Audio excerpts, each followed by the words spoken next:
ઘૂંટણની pad caps આવી ગઈ છે, તમે જોઈ શકો છો।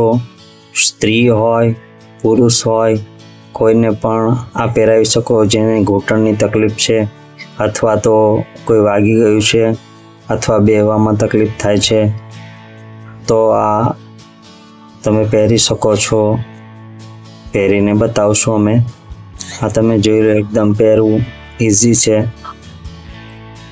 અને આની પર કપડાં પણ પહેરશો તો પણ કોઈ જાતની તકલીફ નહીં થાય। તમે જોઈ શકો છો ને આ રીતે બેલ્ટ આવે છે। આ બેલ્ટને તમે બાંધી દો એટલે તમને આરામ ફીલ થશે। તમે જોઈ શકો છો આ રીતે બાંધવાનું હોય છે ને આ રીતે ચાલો તો પણ ચાલવામાં પણ તકલીફ નથી થતી। આ રીતે પહેરી શકો છો। તમે જુઓ, લેવા માટે અમારો સંપર્ક કરી શકો છો। ડિસ્પ્લે પર નંબર આપેલો જ છે।